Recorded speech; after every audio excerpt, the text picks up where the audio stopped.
Okay, good morning, colleagues. This is Connect University, so we can be like this, the academic quarter, we can be a little late without having to apologize for being late, but I think it's timely now to start.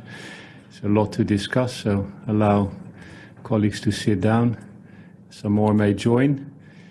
I'm Gerard de Graaf, I'm Director in DG Connect for Digital Single Market, including for sustainability, which is an increasingly important theme for DG Connect. I'm very pleased to welcome you, not just from DG Connect, but I see non-familiar faces, which suggests we've got also attendance from other DGs. I know from DG Environment, from DG Klima. We're also web streaming this, so there might be colleagues that are looking at this from the comfort of their offices. We have some colleagues in Luxembourg who are connected through video conference. So we're very pleased to have you this morning.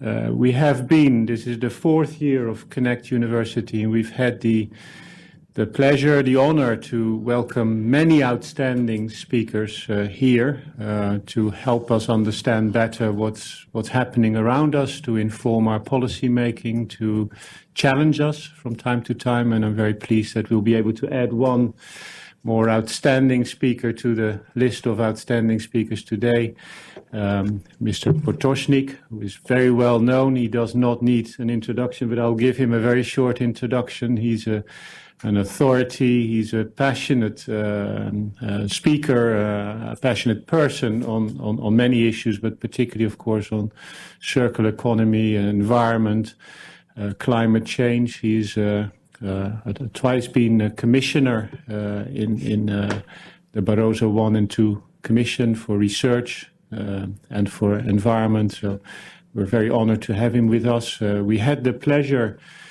to work with Mr. Potočnik very closely in the run-up to the Digital Assembly under the Romanian presidency in Bucharest, where this was a very important theme, digital and environment. The speech that was a keynote speech that Mr. Potočnik gave, and I think we'll get elements of that speech today, was very impressive. We've had, I can say this without flattering Mr. Potočnik, never had such good feedback on keynote speeches as this one. It was really a speech that made you reflect, that made you think, and I think it will have the same effect this morning. The backdrop to this, of course, and I should note that today is the global climate change strike. I don't think it's coincidental that we're here. We're not on strike, but we are, I think, showing our awareness, our critical interest in one of the most defining trends of our times in very kind of specific terms. We're all citizens. We're all many of us are parents. We're all very much concerned with the planet, with our environment, with the future of our own future of our children, of our grandchildren. But we're also policymakers. We have a special responsibility. Madame von der Leyen, the president-elect, has made climate change and digital her two priorities. That means that over the next 5 years, a lot of policy initiatives will be taken, and we will have to contribute to that. I think we've had a long reflection already over the last, say, 6 months. We are all convinced that digital has a role to play. It can be part of the solution. It can help. It has an important potential that needs to be exploited. I'm sure Mr. Potočnik will talk about that this morning, but digital is also part of the problem. The energy consumption of digital is going up. Electronic waste is going up. The trends are going in the wrong direction, so also that is a responsibility. We need to work with the industry, with the policymakers to make sure that digital, literally cleans itself up. So with that as kind of the backdrop, I turn the floor over to Mr. Potočnik with two kind of housekeeping announcements. Is one that, Mr. Potočnik will of course make a presentation, but then I'm sure he's very interested in engaging and having questions and answers. So there is a Slido code that you see over there that you can use in order to formulate questions, and I'm sure Mr. Potocnik will answer them. And the second housekeeping announcement is that my colleague Ilias Yakovidis, who is my advisor, but he advises everybody that's interested in this advice, and I suggest that you really listen very carefully to him because his advice is absolutely spot on. Advisor for sustainability. He will be moderating the session, so I mean the question and answers and everything that kind of allows the session to be as productive as possible is in the hands of Ilias. So I wish all of us a very productive session. I'm very much looking forward to it. I'd like to hand the floor to Mr. Potocnik to set the ball rolling.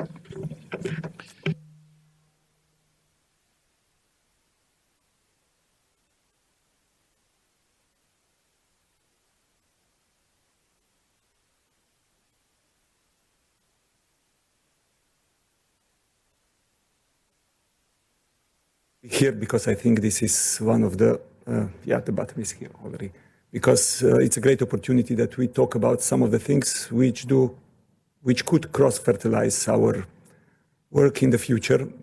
I will look at it from a specific perspective because currently my position is co-chairing International Resource Panel, which is a kind of a sister organization to IPCC and IPBS.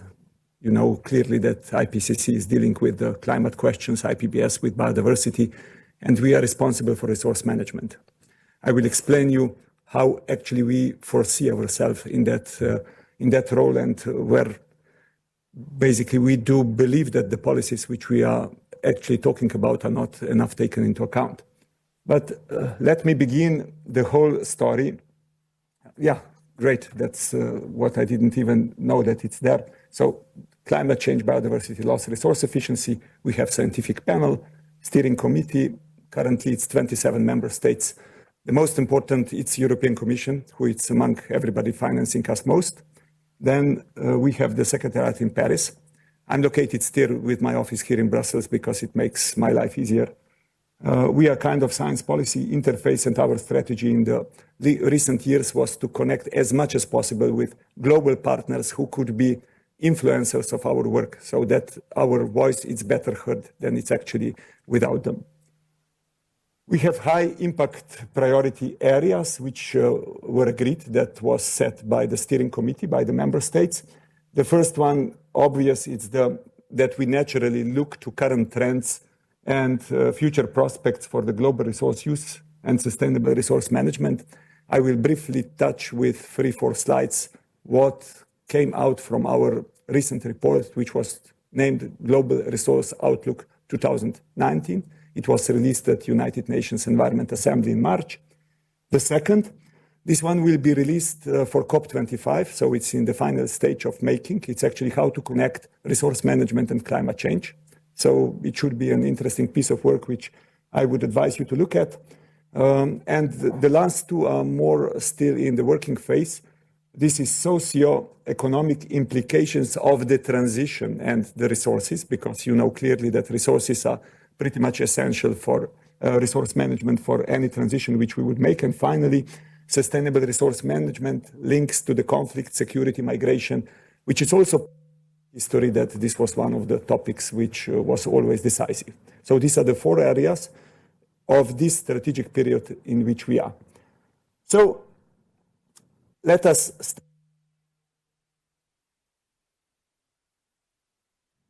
share with you. It's connected to the story. It's the story of sustainability and what would be the role of digitalization in that story of sustainability and transition which we have to make. Let me start in my own home country, Slovenia.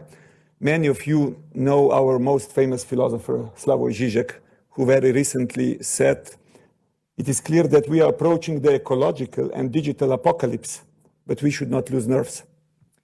He actually continued by quoting a person which is even more known, that's Mao Zedong.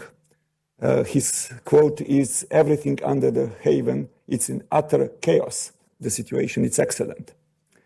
So that's basically pretty much a good starting point where we are. And I will explain you how this utter chaos actually, these are basically in front of you. So they are based on various kind of data or scientific conclusions. Population.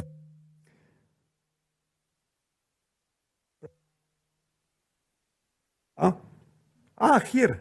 It's another one, yeah, indeed. That's a hidden one. Population growth.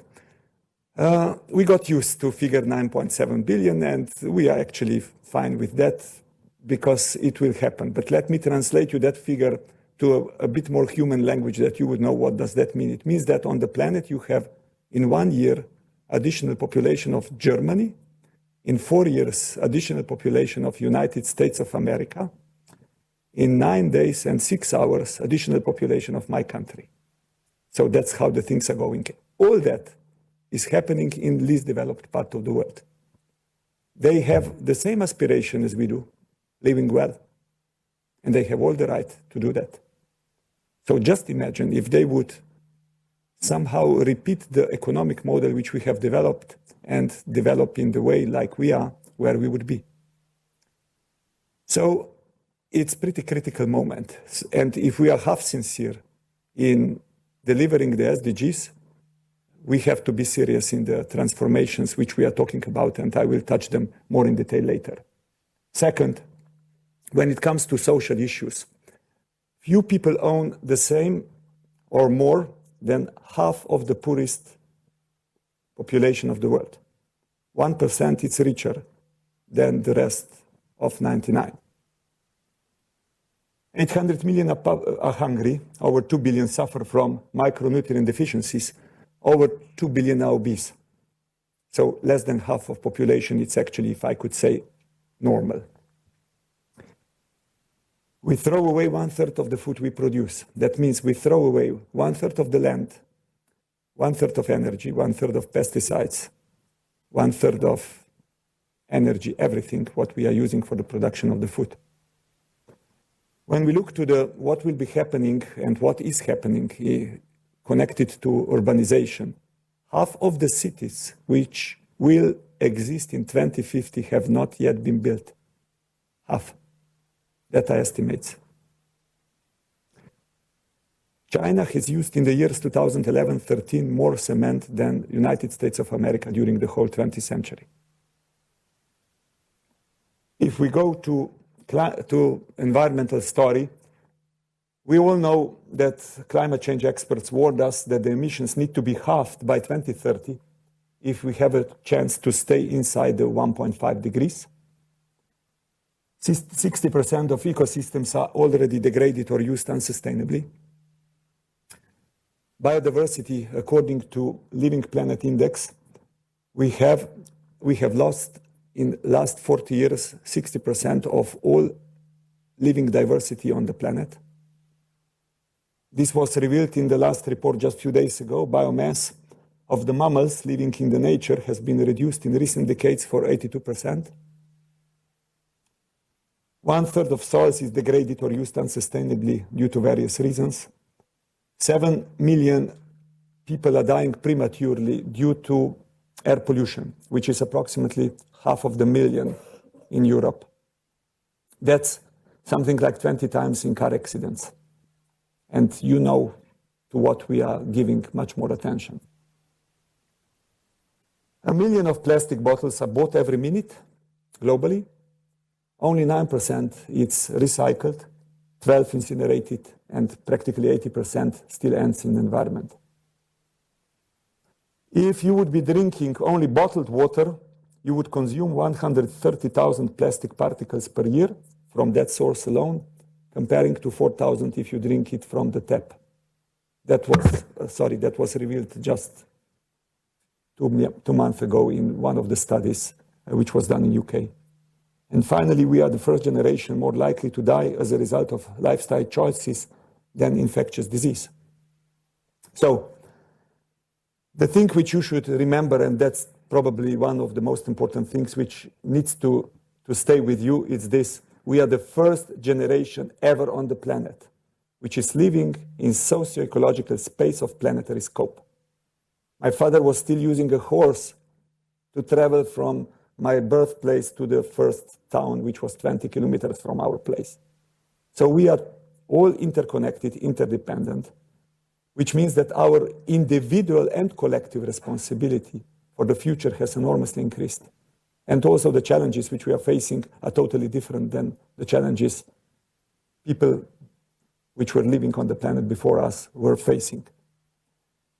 That was nicely summarized by the Club of Rome, which said that we moved from empty world, which was dominated by nature, to a full world, which is dominated by humans. In the empty world, it was labor and infrastructure, which was the limiting factor of human well-being. In the full world, it is natural resources and environmental things, which are the limiting factor of our well-being. I will explain you later a few examples. What does that in reality means? So that's probably the most important thing to understand in all that concept. When we approach from scientific side, we normally use, I don't know if you have heard, but I guess you have, so-called DPSIR, DPSIR approach. D stands for drivers, P for pressures, S for states, I for impacts, and R for response. When we talk about climate, biodiversity loss, pollution, we actually talk about impacts and states. So we talk about results of something. But if you want to deal with those questions, it's essential that you go to drivers and pressures. And immediately when you say drivers and pressures, you basically say humans and human activity, or in short, economics. Because that's the way how we have organized ourselves to provide means for the living. So what we try to do in IRP is exactly build the bridge between economics and the essence of the problems which need to be addressed and changed, and the consequences which we are normally in our policies addressing. So why that's important? Because the policies are different. To give you just one example of the migration story, which we normally talk about a lot, until our major approaches or discussion in Europe is, should we build higher wall in Europe or outside Europe to stop the migration, to put more security on the street, to put more army maybe there? We will, I'm not denying that some of the things needs to be addressed, but we will not solve the problem. We need to go to drivers and pressures. And if I paraphrase American President Trump, our policy should be Africa first. And anybody who is not seeing that, it's totally blind. That's the fastest growing population. It's the nearest to Europe. We are the promised land. It's close. It will remain least developed. The population there is booming. So you really need to be blind. And what will come in years concerning the migration pressure will be enormous. So any euro we today invest in Africa, it's saved money. Any. But let me go now to our economy, because economy is actually the story which, through which I would like to lead you. If we look to this, it's a nice presentation which was done a bit 2-3 years ago or 4. It's 5 actually. Development trajectory. On the horizontal X, you have Human Development Index, which is actually GDP plus social development. On vertical X, you have ecological footprint. The dots which you see in are actually the states, member states of the world. And the dots surrounded red here are European Union member states.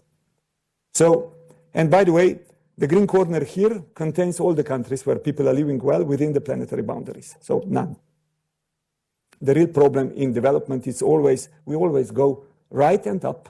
And when we face problems, we start to go down.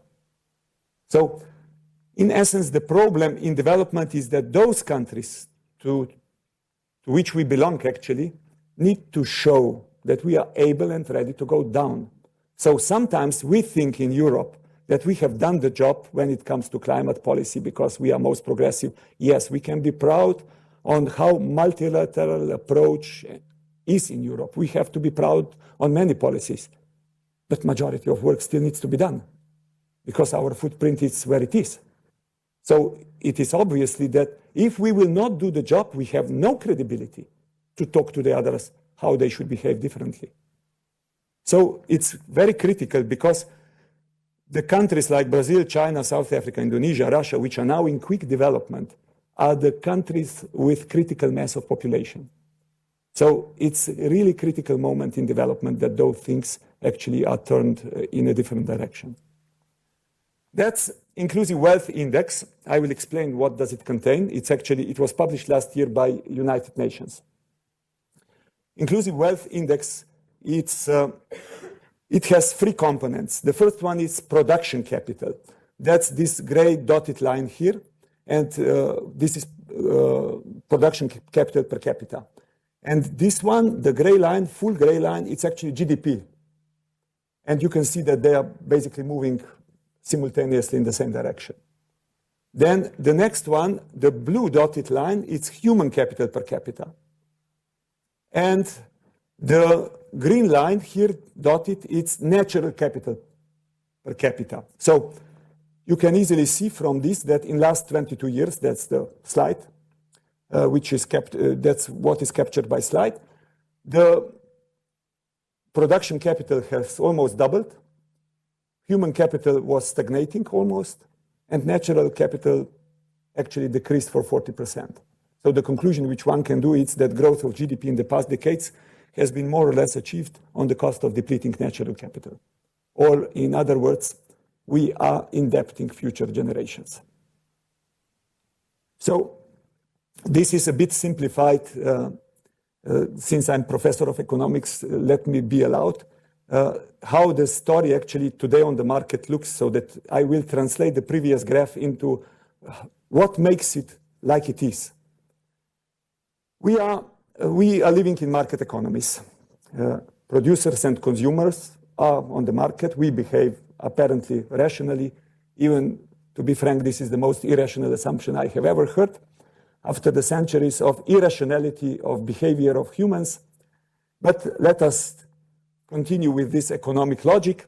So the quantities on the markets are decided by prices, which are the signals which you send actually on the market. And if we just think for a second on the previous slide, what are the signals which we are sending? Production, financial capital overvalued and over-rewarded, human capital undervalued and under-rewarded, and natural capital obviously not valued at all. So if you have such signals which you are sending on the market, who can actually, in a reasonable mind, expect that we will have social, economic, and environmental balance? So it's absolutely, until the situation will exist like it is, we will have exactly the situation as we have. But I will go into details later. But this is how basically European Environment Agency would see it. So economic system being a function of ecosystem, and the major problem are, of course, here environmental externalities, so not valued natural capital. What does that mean? When I was Environment Commissioner, whenever we tried to introduce anything new, I have heard the argument, you can't introduce it because these are additional costs for the private sector. Come on. These are not additional costs. These are the costs which are existing. We simply don't record them, we deny them, producers don't pay them, consumers don't pay them.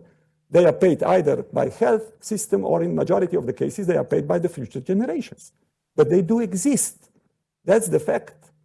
Because devaluing something and valuing other things doesn't mean that your growth which you are recording is in essence reality. A lot of the recorded growth in the past was bad growth, because it was at the same time destroying some of natural capital, which we will sooner or later need to pay. So in short, profits are privatized and costs are socialized. Resources in this story are to a large extent the missing link.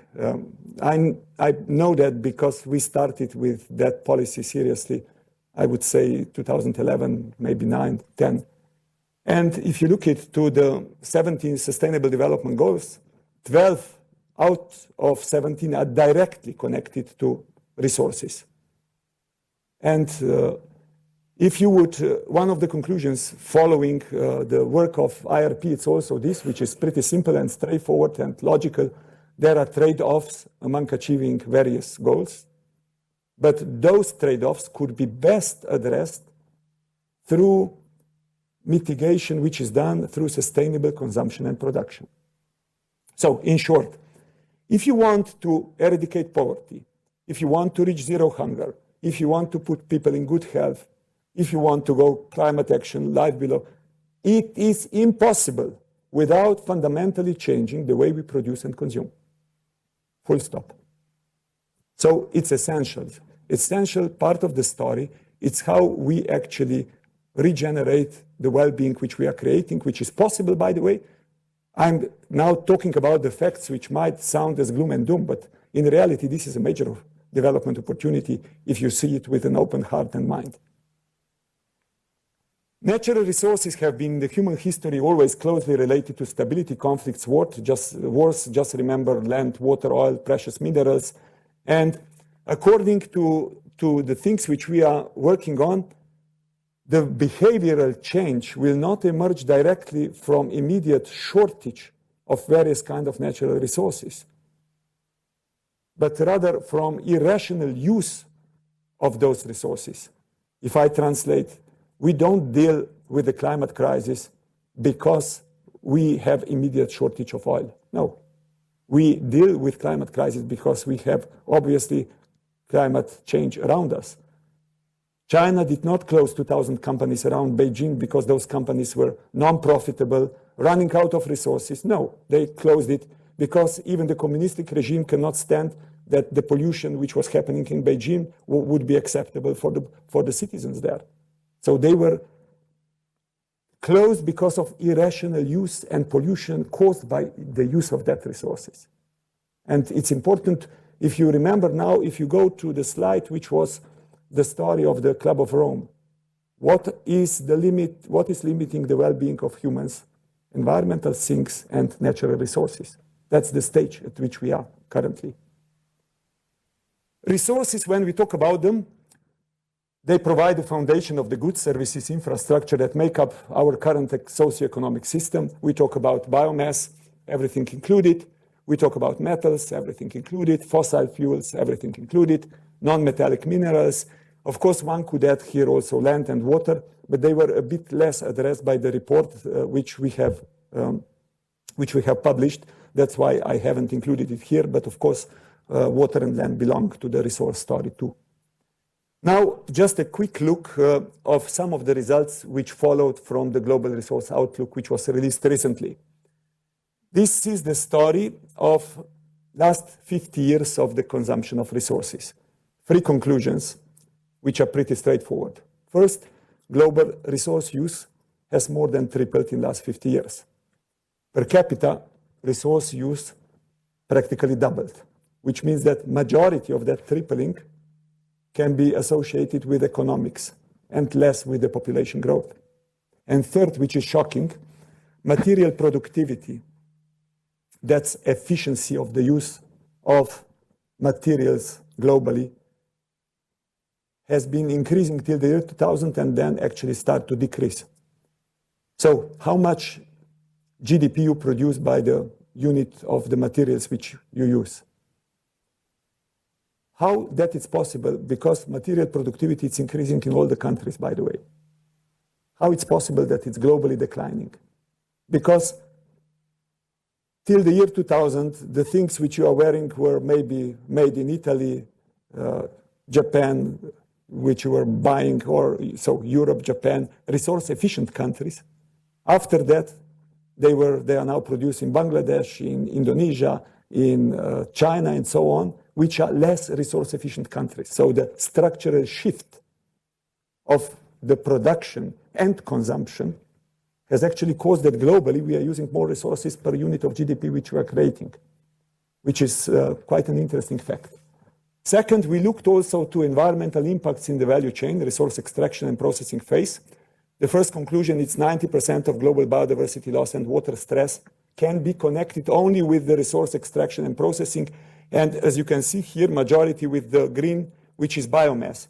Or in short, to put it bluntly, if we don't change the system, we produce food, the agricultural system, we will never seriously address the question of biodiversity loss or water stress, because it's connected mainly to that. Second, 50% of global climate change is connected to that, and even 1/3 of air pollution health impacts. This is not including households, that's the use phase. So if you have bought a car, park it for the whole life. not use it, you have already caused 1/3 of air pollution with that car. Because the production of that car, the resource extraction, has caused that 1/3 of life cycle pollution of the use of the car. Then consumption is very much unequal. We looked in two ways. We have 4 types of the countries: low income, lower middle, upper middle, and high income countries. If you measure it through so-called domestic material consumption, DMC, that's the use of all materials which are produced in your country plus imported materials, then you can already see that upper middle income countries like China are already per capita consuming more than high income countries. The reason is, of course, in new infrastructure and in the quick cities build-up. So a lot of non-mineral resources which they are using in that respect, which are heavy, which are basically by physically heavy. But if you look at it through the material footprint, which is, by the way, giving you the full picture, it's actually going one step ahead. So you look also where the products which are produced in certain country are actually consumed. Then you find out that the situation is different. Then, of course, in high-income countries, we are consuming 27 tons per capita. In low-income countries, 2 tons per capita. And that's so-called material footprint. We have that data for all the countries of the world. And it's super nice picture telling you, and this is a nice introduction from the resource efficiency to resource sufficiency, if you would like. It's not so clear and straightforward, but it's clearly telling you. By the way, if you compare Europe and US, you would also find that in Europe, we are achieving that on much lower level per capita consumption of materials than they do, which means that the same level of well-being could be achieved on different ways. So the concept which is behind what we are saying, it's actually so-called the concept of decoupling. So we do not talk about that there is no possibility of future developing well-being or economic growth. No. But it's fundamentally that is decoupled from the resource use and both decoupled from environmental impacts. So you need a different kind of incentives, and I can share with you some of the examples later on if you wish. The result from the scenario modeling which we have done, not to go into details, we have had 4 assumptions: policies on resource efficiency, on climate mitigation, landscape and biodiversity protection, and health, diets, and reduced food waste were actually included in the scenario for sustainability. And the conclusion is pretty much straightforward. Achieving decoupling is possible and can deliver substantial social environmental benefits, including repair of past environmental damage, while also supporting economic development and human well-being. It was really interesting to see that the growth which we get through the model in sustainability scenario was actually higher than in the business as usual scenario. Because the costs which are related with the current system of production and consumption will enormously increase through the time, which we simply disregard. Okay, economy transformation, it's basically the thing which is happening. World is changing in front of our eyes, and the thing which would need to be done is we need to change the optic. By the way, in the Commission, in the 10 years when I was a commissioner, to tell you frankly, we haven't had a serious strategic debate. And I think what is happening is actually the largest shop does not have stores, Alibaba, the largest taxi company does not have cars, Uber, the largest lodging provider does not have rooms, Airbnb, the largest movie house does not have cinema, Netflix, the largest phone company does not have its own wire, Skype. That's what actually is happening. And it's happening really quickly. Circular economy, which you have heard about it many times, I consider it just as an instrument to deliver decoupling. It should be seen in that context as an instrument how one can best organize. I will not go into detail of circular economy because simply I think it's not the purpose of this presentation, but just to tell you the road, just to now arrive to something which actually connects you to the whole story and how I see really the importance of the work which you are doing for the future work and for the future change which is needed. First, the first law of, there are 6 laws of technology digitalization by Dr. Kranzberg. I don't know if you have known that, but the first one, it's in particular super nice. It's saying technology is neither good nor bad, nor it's neutral. So that's exactly your challenge. Make it good.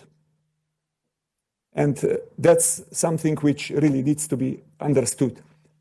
So place digitalization at the service of the global sustainability, we have to ensure.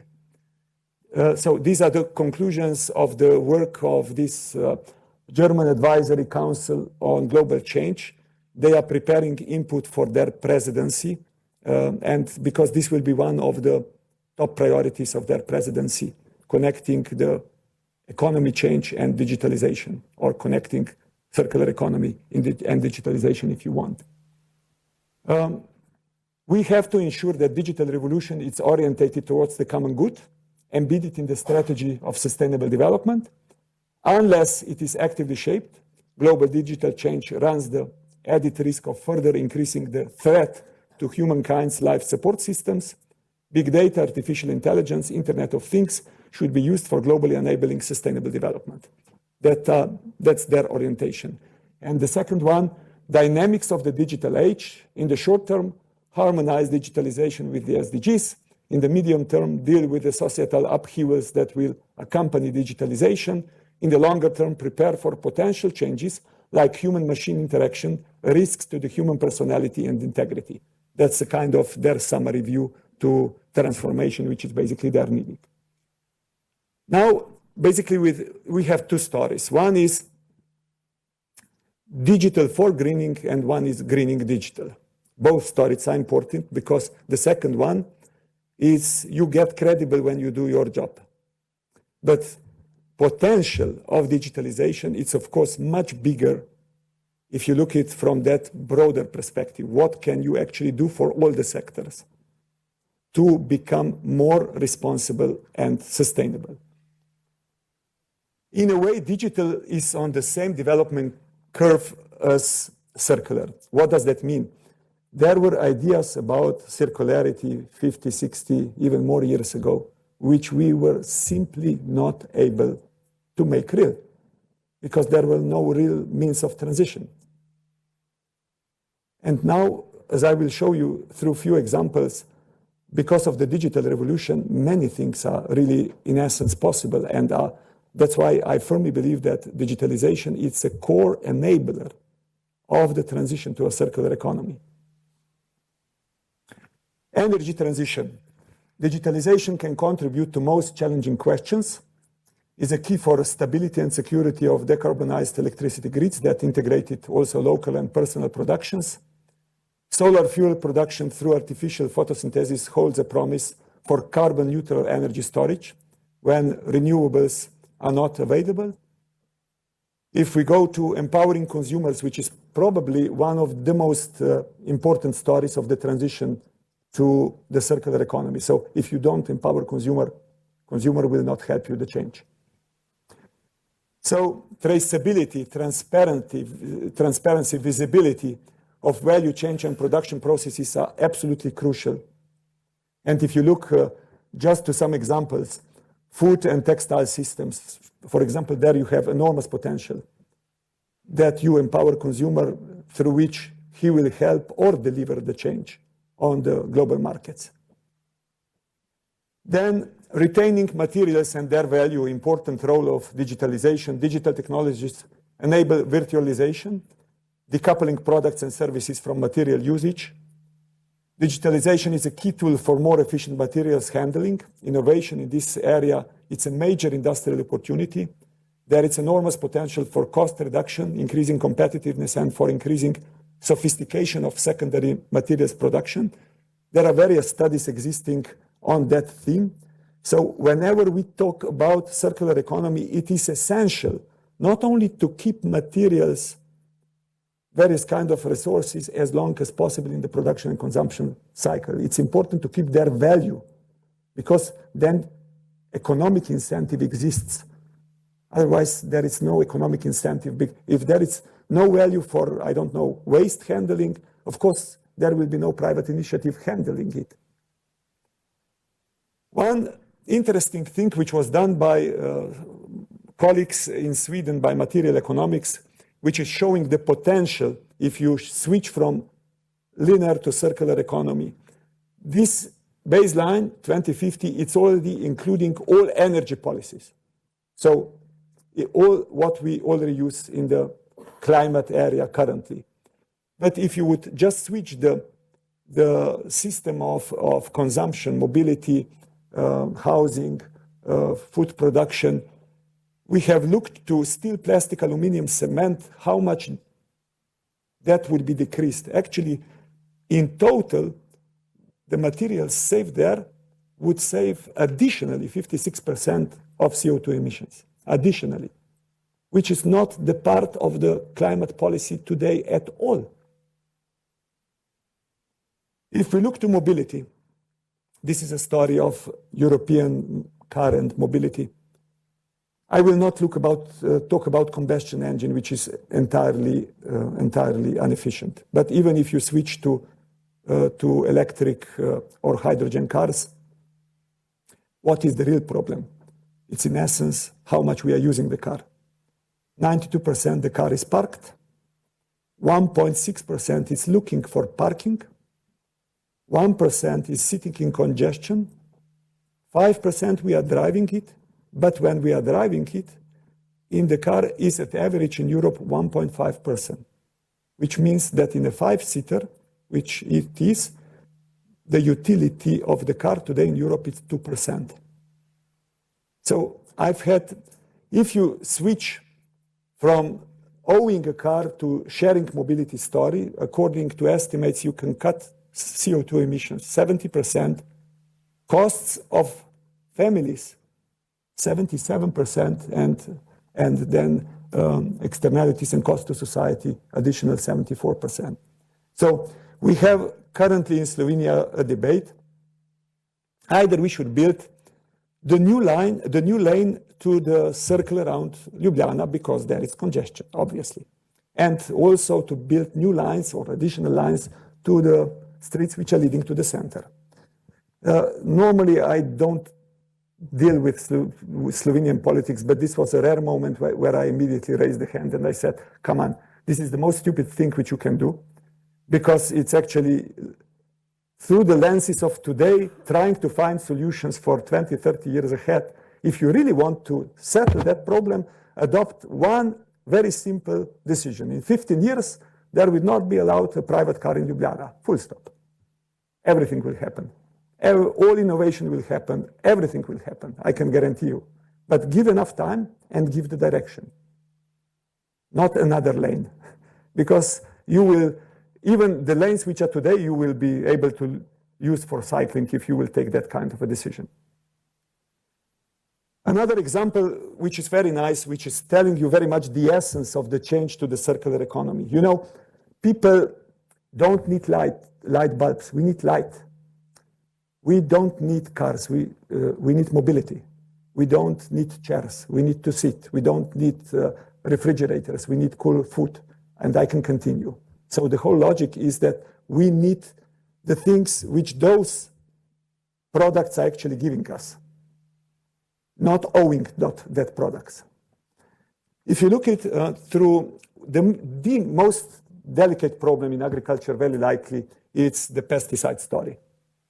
So due to too much use of pesticides, we have problems with the soil quality, we have problems with biodiversity disappearing, we have problems with water quality.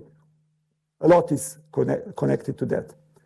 Why? Because today, still prevailing is if 5% of the plants are ill, you spread all across the field few times, and at the end, that's it. With all the consequences which I have mentioned before. So precision farming, which is using robotics, using digitalization, using drones technologies to identify what is actually ill. Here, artificial intelligence can help a lot because you don't even have to tell them what is ill. If they approach a few times, they learn by themselves what is right and what is wrong on the field. So precision farming, it's already a very good step in the right direction, but it's not yet the circular economy solution. Why? Because the producer of the pesticides is actually still incentivized to have more profit if he or she sells you more pesticides. Correct. But imagine the situation that you would actually sell to the farmer, being small or big, professionally, a service of protecting 1 hectare of land, which will cost so much. At that moment, the pesticides used, which were before the profit of that company, would become the cost of that company, which would incentivize them to start using them less. So it's essentially that we start to think in different ways how we can create profit, on one hand, still keep the companies alive, but on the other hand, fulfill the needs which we have of the farmers and later of us as the consumers in a different way. I can explain you that in practically any product you wish. If you want light bulbs and so on, it's the same story. If the light bulb is the cost of a producer, if he is selling you 1 year of the light, of course he will be incentivized. Immediately they will produce a light bulb which will last all your life because it's easy. It's easy. And because it will be his cost, they will do it. So digital is also useful beyond circular economy. Good data leads to good decisions. Possibilities are expanding here. Cities putting air quality meters on scooters and so on. Better monitoring in real time, geospatial and reporting. Need for interoperability in Europe built on the Inspire Directive. Citizen science to build awareness and so on. So it goes a bit further than actually the whole circular economy story. But let me now quickly, just before concluding, jump into the digital economy. So your story, greening your sector. Because recent staff working document, Sustainable Products in the Circular Economy, highlights possibilities for circular economy arising from digitalization, but also points out that it can lead to an increase in WEE, that's the waste emerging from electronic story, energy consumption, if not properly managed. So global repatriation of energy consumption, currently majority is linked to devices which we are using. According to estimates, whatever scenario you use, in 25, the situation will turn. There will be enormous pressure on energy consumption coming from big data centers. So this is one part of your story which you will have to handle. And it's pretty obviously already today where the things are heading. ICT, it's 8 to 10% of European electricity consumption, 4% of carbon emissions. Data centers all over the world alone account for around 2% of global GHG emissions, as much as all air traffic. Energy used in blockchain is already causing serious concerns. E-waste, fastest growing waste source in EU, 12 million tons by 2020. To produce a mobile phone, 60 different metals are required. Around 20 can currently be recycled. Only 26% of the old phones are collected for reprocessing. 32 kilograms of raw materials are needed to produce a microchip weighing 2 grams. Life of equipment has steadily decreased between 1985 and 2015. The useful life of a computer was reduced from 11 to 4 years. These are some basic data which I took from basically your work. And that are all serious challenges which needs to be addressed also through your approach. There is a need for clear rules of the game. All sectors should contribute a fair share fighting against climate change. ICT should be made carbon neutral, contributing to low carbon circular economy and society, and the rebound effect should be mitigated. Legislation on EU level is advanced to tackle some of these problems, WEE, ROHS, but some others still need to be addressed. For example, regulating energy intensity and GHG emissions of data centers and telecommunication equipment. Policy measures needs to be exploited. I will not go into detail because this is simply something which would take too much of our time. One obsession in the Commission, as you know, is cutting red tape and regulation. Frankly, bodies like Commission or any public body is there to regulate. But of course, essential is what really business is afraid is unfairness, free riders, uncertainty and risks. They need predictability and level playing field. But don't kill the industry with kindness. Make rules strict, because that's responsibility of anybody who take responsibility for public interest. And you are here to defend the public interest. Everybody is here for that. And it's essential that we understand that this is our role. Summary of some ideas worth exploiting. Standards. This is, by the way, from a document which I have got from German presidency, where they are thinking in which direction they will go during their presidency. Standards for ICT products integrated in Eco-Design Directive. Support electronic awarding of contracts so green public procurement.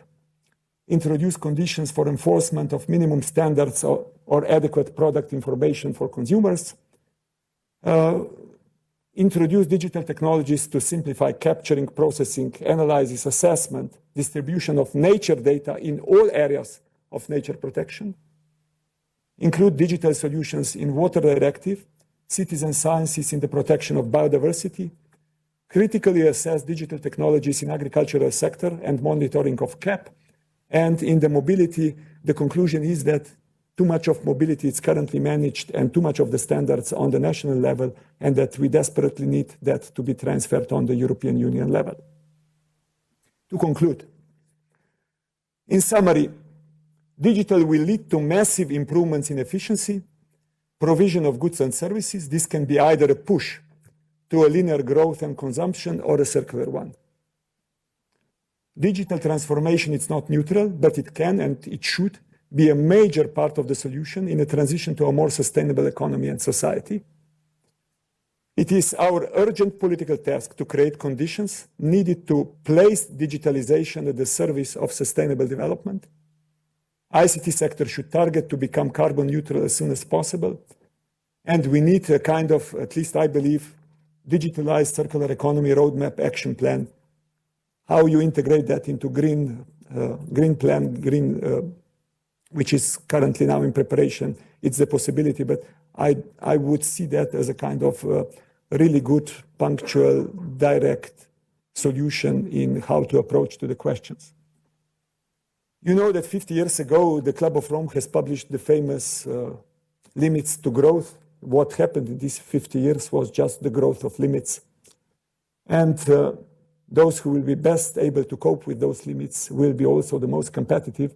So we need more creative destruction rather than destructive creation, which is the current situation. The challenge, according to World Economic Forum, seems not to be inadequate science evidence anymore. Rather, it's the cooperation and implementation.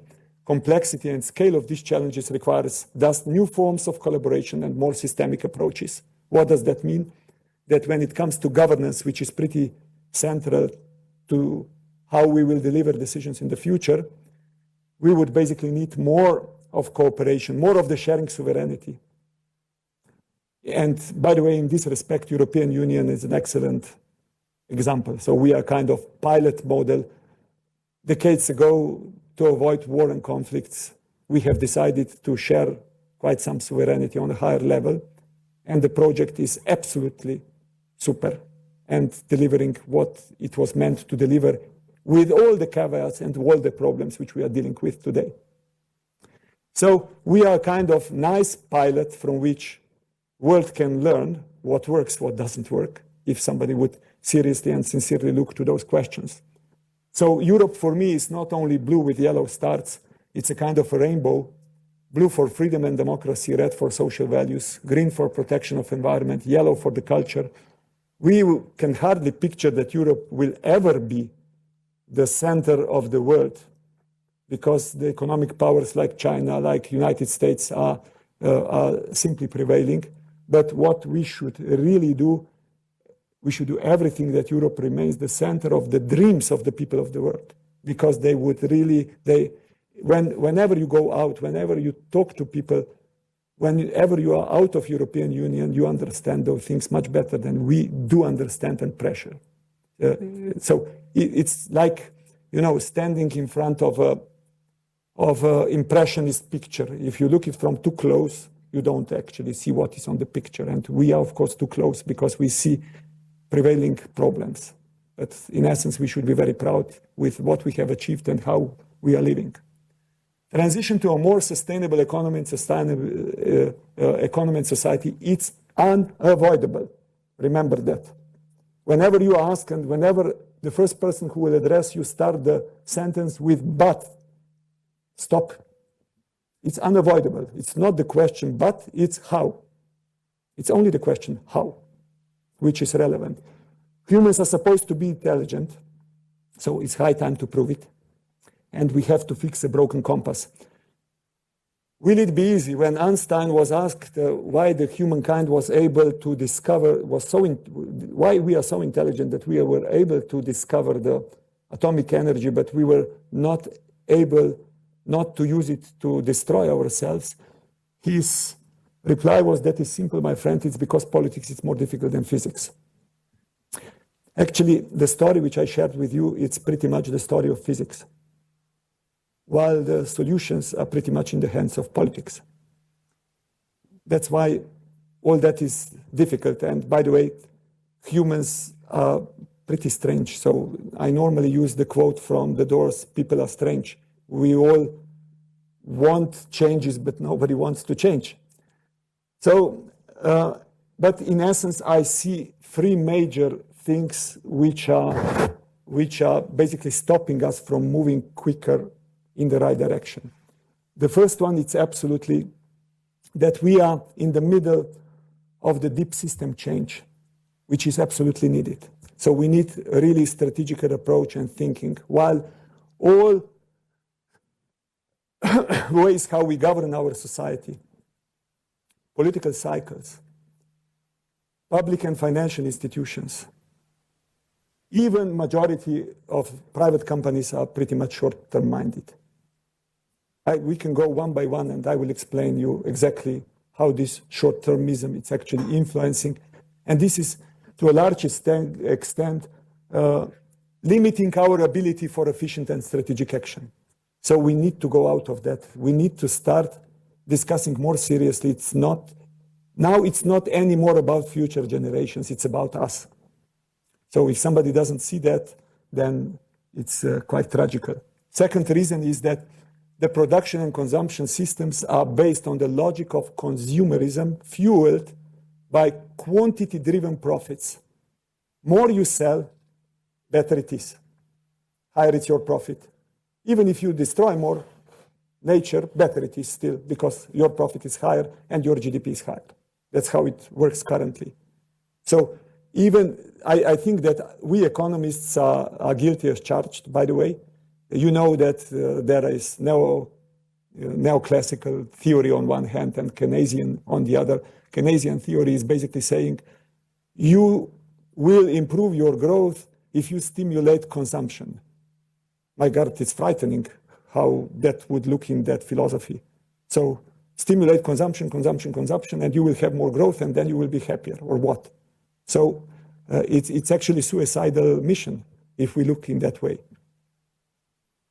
And finally, a transition to a more sustainable economy and society will only be possible if it's just, fair, and inclusive. And we are absolutely failing there.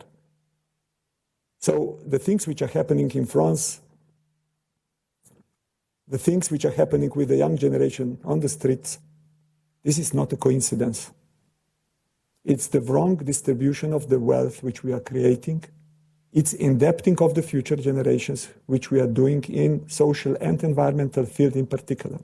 So Greta Thunberg, it's not, for me, a kind of a sign of awakened new generation, which it is, by the way, but in the first place, the sign of a failure of the current generation.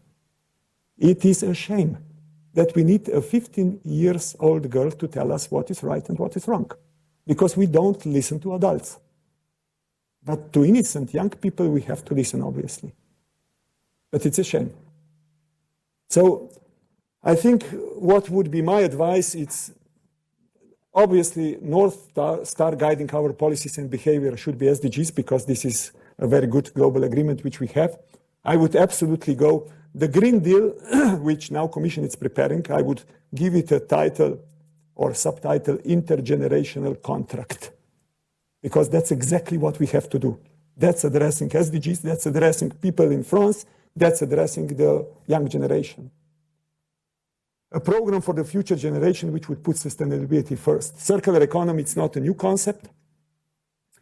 It's the oldest concept on the earth because all nature is basically organized in the way so nothing is lost. Everything has its purpose. That's basically circular economy. So the question which we basically have to answer, it's very simple. Do we agree that we humans are part of the nature too? I think it's a pretty straightforward question. And if we need support in providing the answer, maybe the best would be to ask the most famous Belgian, Hercule Poirot, when he was asked why he is speaking about himself always in the third person, he replied something like that. If one is such a genius like myself, it is very important to establish a healthy distance to himself. So that's exactly how we as humans need to start thinking and acting when it comes to dealing with other living beings, with the nature, and so on.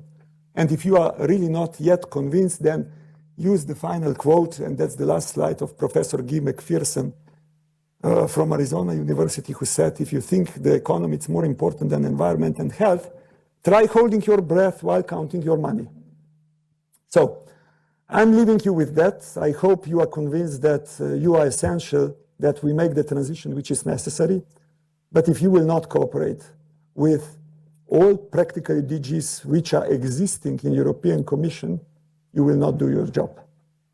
So go out from your box, start digging into others' fields, interests, and together you can do a miracle, because Commission, it's the best.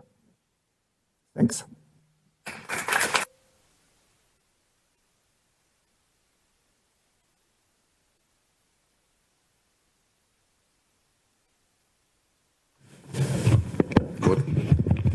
What can anybody say after this?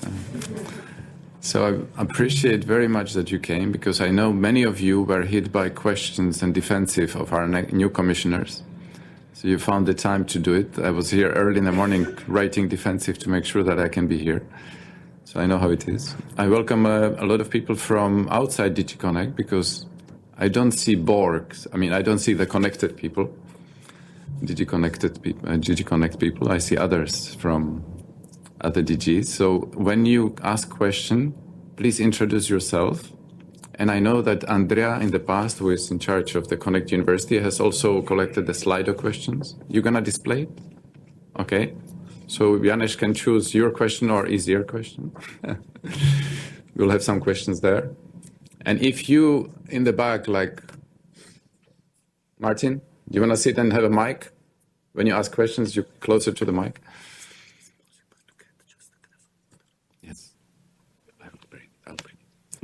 As soon as the question is. Sorry, I am from DG Connect. Thank you very much, Mr. Potocnik, for the excellent presentation, and I met you also in. Thank you for coming to the Digital Assembly and making such a good contribution. Actually, we're still writing the defensives, Ilias, on the circular economy now. When we got the mission letters a few weeks ago, I mean, there's been a lot of talk about the Green Deal and sustainability. And we looked at Vestager's and we looked at Goulard's mission letter. There's nothing in the Vestager mission letter about greening ICT, greening the economy. There's nothing in the Goulard mission letter in the digital part. There is a bit in the industrial policy. Clearly, those of us who had really put green as one of our important chapters for the briefing books were a bit disappointed. Now, of course, it's a challenge for Timmermans and Vestager to reconcile the two. But there was a notable absence in the mission letters, despite the talk. In Vestager, no mention, and only in the context of industrial policy, not digital, in Goulard with her triple portfolio. How do you think we can better push this issue, the importance of which I think is demonstrated by the presence and the cross-DG presence of us regulators today? How do you think we can push this up the agenda? Yeah, unfortunately, mission letters are important, and we all know how important some general direction, which is at the beginning of the commission, later becomes, because many times, if it's something defined in the work programs at the beginning, then you can point it to that, and it's easy to get it on the table. If that is not defined, it's more difficult to get it on the table, but it's not impossible. So mission letter, it's not limiting you to do what you believe you can do and you should do, but it's just the fact that it's more difficult to get it on political board. That's it. So I think don't look to that as a kind of straitjacket in which you are basically captured, but rather look it as a more difficult ride which you will have to arrive to the necessary, because at the end there are common sense people in the commission which do understand that nothing which you talk here you talk against. By the way, I have the whole presentation on how this is important basically for the competitiveness of European Union, how this is the real competitiveness policy and so on. So this doesn't go against growth and jobs and all those big words which we have always said in the commission. On the contrary, it's actually exactly the way how to do that in the future, but in a different way, because simply in a way like we have done in the past will not be possible, or at least will sooner or later hit the wall. So in your position, I would simply not give up. I think it's very important that you prepare with colleagues from other DGs something which will be logical, which would contain a lot of energy of various people from different DGs, which would believe in those things. And I'm pretty sure that some of those who are responsible, two commissioners which you mentioned, Timmermans definitely, and those who will have the power, if you give them that kind of tools in their hands, I'm pretty sure they are smart enough to use them. Other questions, please? Hello, I'm Victoria Bolla from Regio. We are a couple of geographical desks here who work with Hungary. We already started pre-negotiations, informal negotiations with Hungary for the next period. And without going too much into details, we don't see many signs of anything happening that you have been talking about. That means that in a country where almost half of the public investment is coming from EU money, in the coming foreseeable future till 2027, this change is not going to happen. So do you have any additional suggestion on how to approach the negotiations? Yeah, what I would do, because that's in the hands of the Commission and it could push it, you will face resistance. But what I would do is definitely, there are some countries currently on the EU level already having circular roadmap and also action plan. But the Commission can easily ask all the member states to prepare that. You have in the hands the semester and everything which is connected to that. Make it part of semester. And if that is part of that, and if you then use in the structural funds something which you have always been able to use, but of course it's in practice a bit difficult to implement it, so conditionality. So these are the tools which you have in your hands and through which you can think how to force the change. But to force the change, first you have to be convinced that that's what is needed. So it has to be the leadership of the Commission should step behind that. And just announcing Green Deal, it's not enough. You need to have a proper understanding what you talk about. And but it's a good start. By the way, when I was in the Commission, I have twice we have had the leitmotif of the whole Commission was growth and jobs. Both Barroso's commissions was the same. The Juncker's Commission was jobs and growth. So it was a bit of step ahead. But now we are at least starting with this Green Deal. That's pretty much serious step ahead, which is already showing that there is a certain change of understanding where the priorities lie.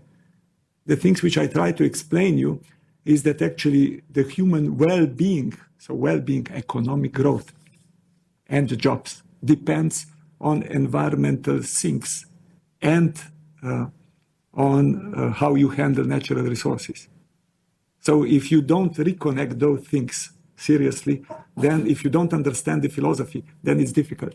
But certainly there are tools in the Commission which could be used even in the Hungarian case or in any other case. But of course, that needs quite a lot of serious decisions internally, and in particular that the fact that the Commission is convinced that this is the right way to go and the only way to go. We will give priority to the questions here in the room, just for you to know that these are the questions coming from Slido. That could be also from people that are watching it through web streaming. I will just answer the last two very quickly. There will be the presentation available at our Connect University site. It's 44 megabytes, so it's not email that you can send here left and right. So you'll have to upload it.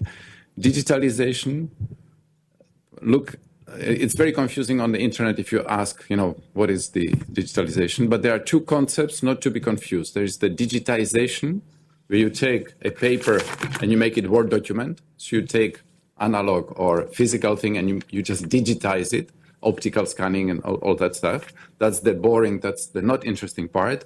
Or how that digitization helps you to change way of working, the business processes and the whole society. That's digitalization. So it's not just transferring something that was a paper document into a computer as a Word document. That's not about that. Okay? You will see on the internet, though, people confuse it. Sometimes they could use it the other way. So they call digitalization the optical scanning and digitization the other.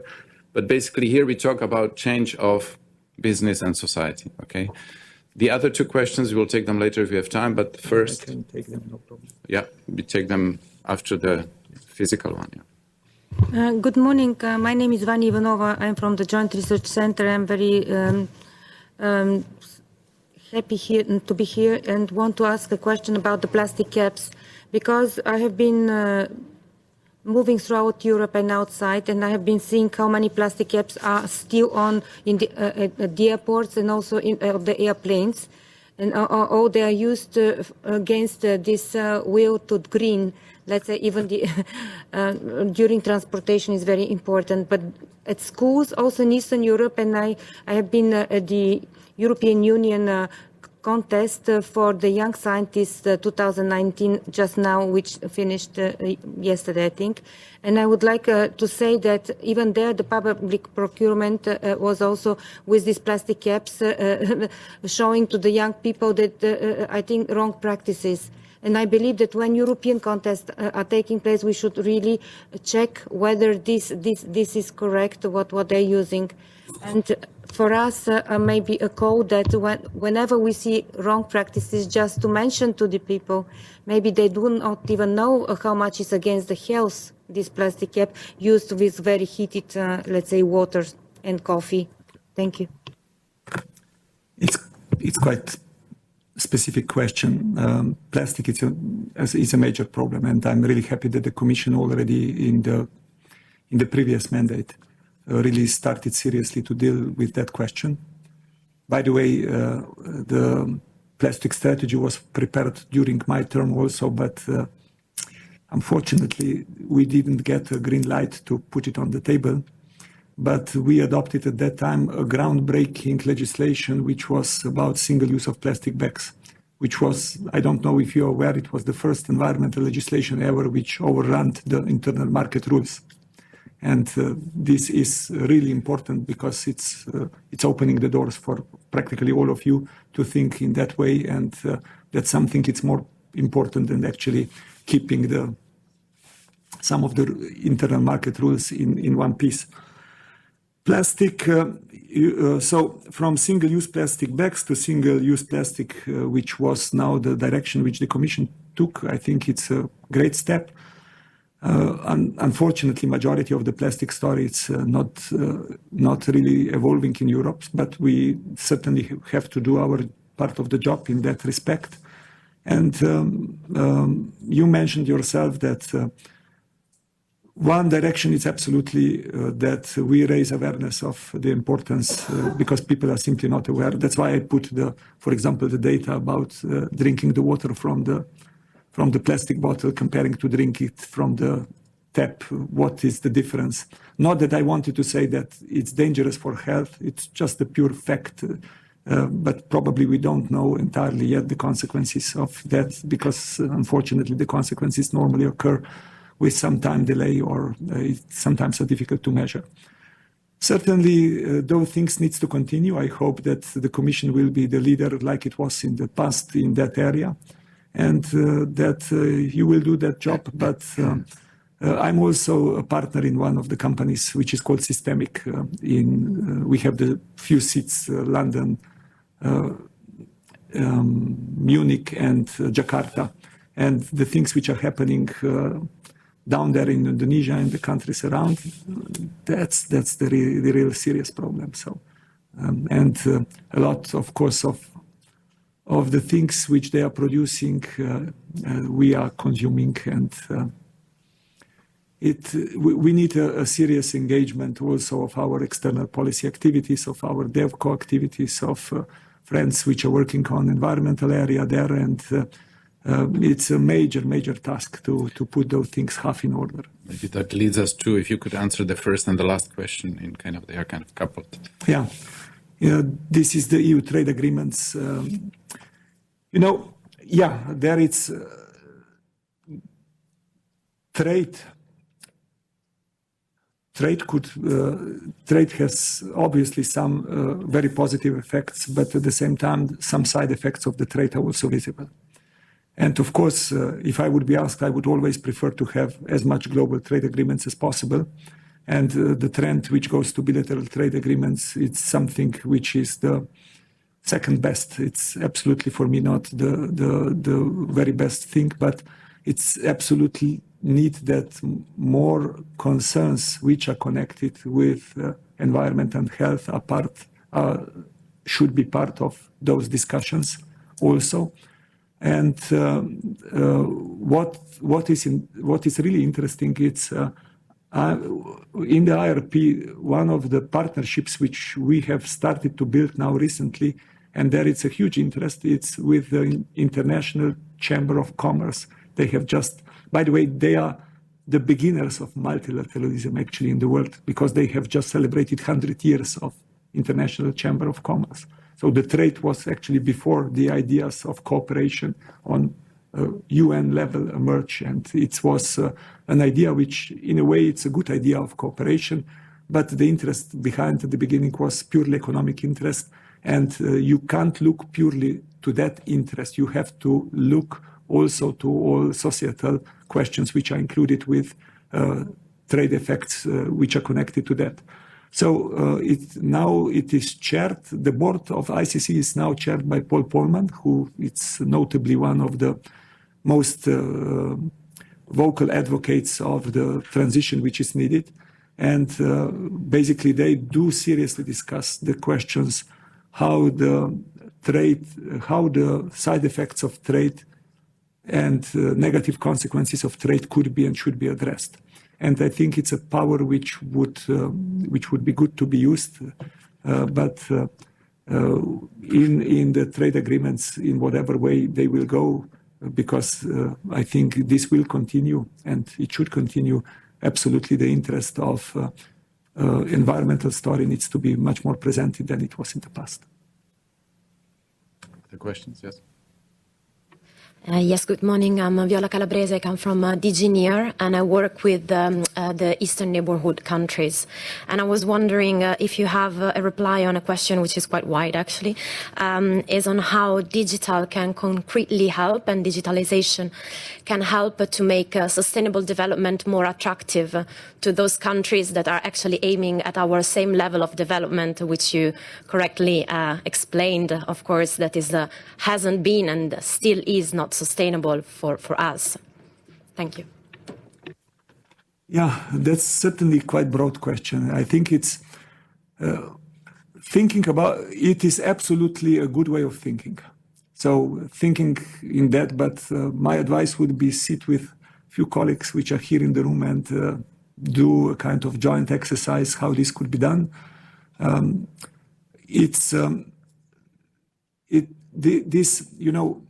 We have two major stories which are basically going. One is connected with cities, smart urbanization, and another is which I was very recently on a conference, smart villages.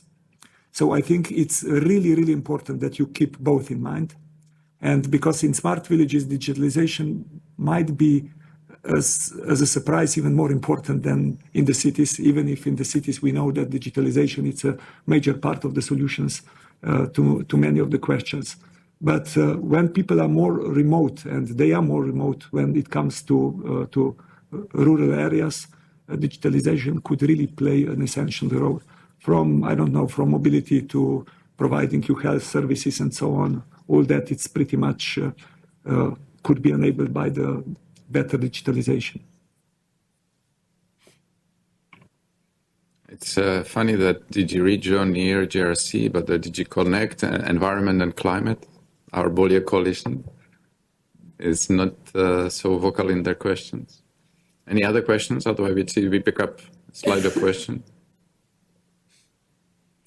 Good. The one on the top, there is a question that a lot of ICT is done outside and imported, and also services are done remotely with the data centers in India and wherever. How can we deal with that?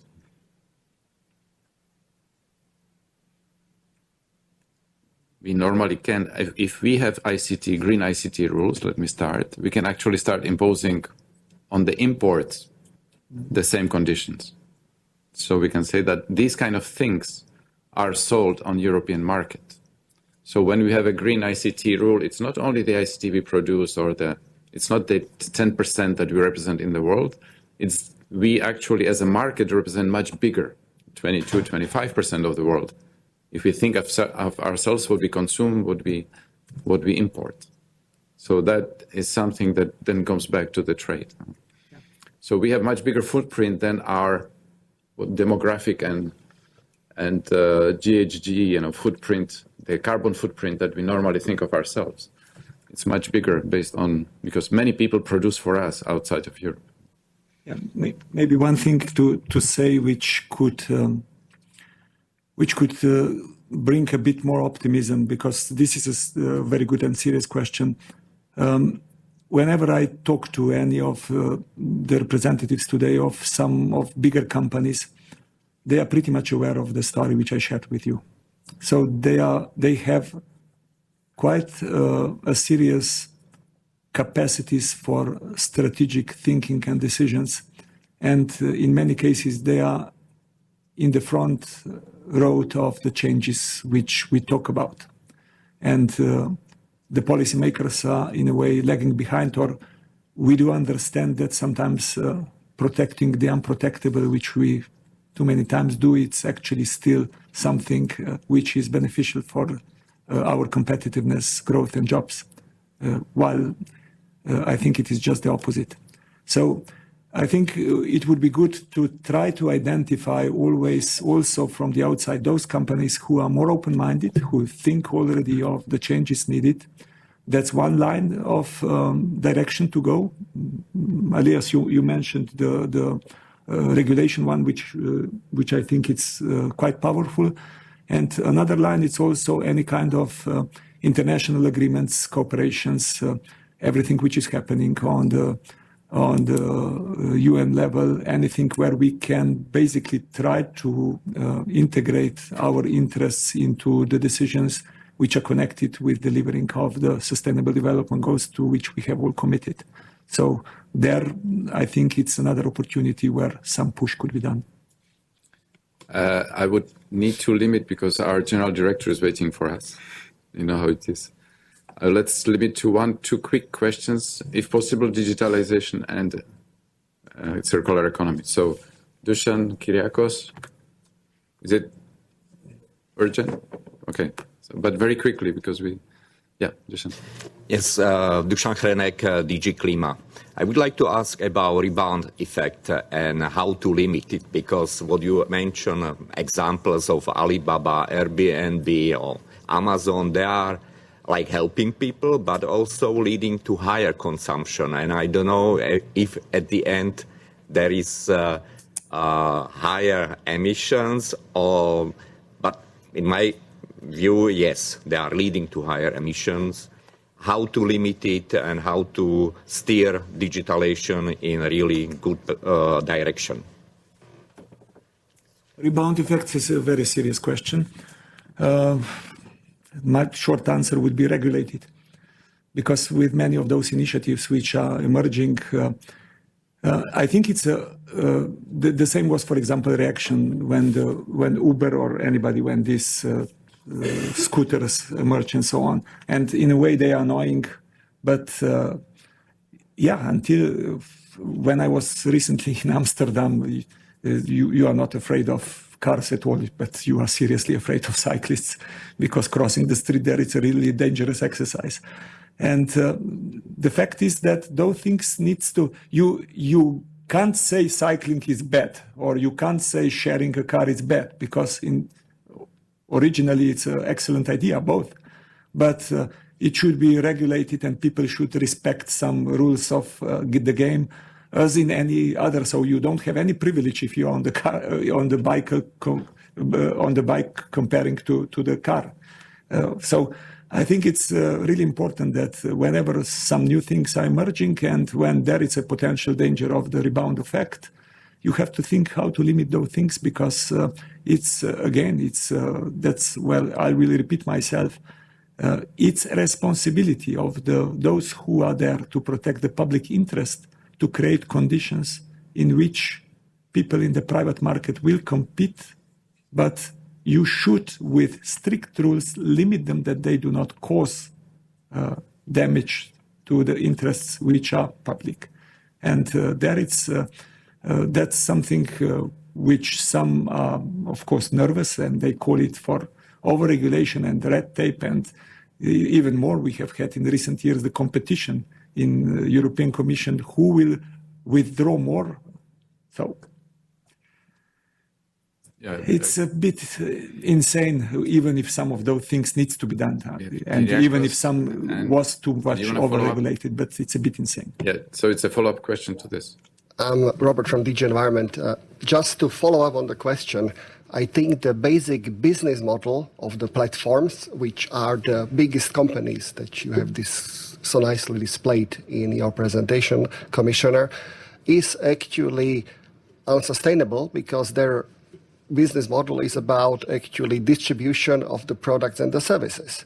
So whatever we take, Uber, Amazon, Facebook, whatever platform, we see a lot of disruption, and we basically see that actually the resource implications, either immediate in terms of clogging the streets, in terms of overconsumption, in terms of the parcels, or the other, let's say, societal effects in terms of a political disruption are there. So I just fail to see how you can basically change that business model in itself by whatever type of regulation.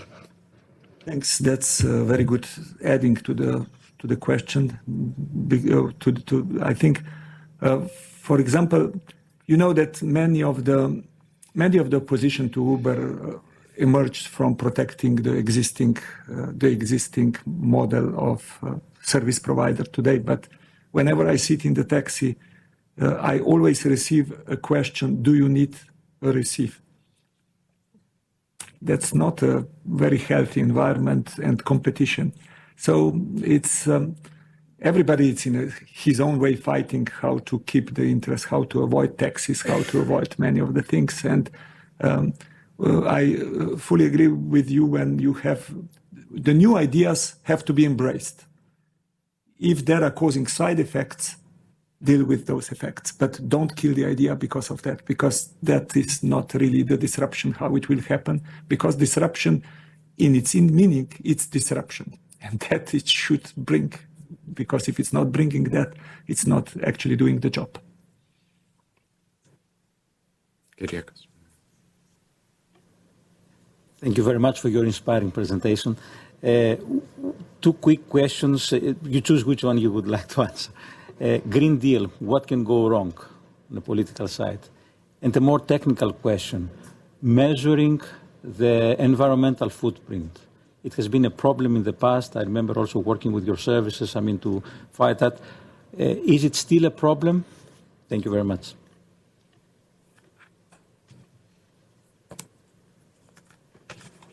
With Green Deal, it's, Green Deal, it's a very nice name. And it holds a lot of promises. But it will be checked against delivery and the substance. That's it. So it's what will be in, it's not the name.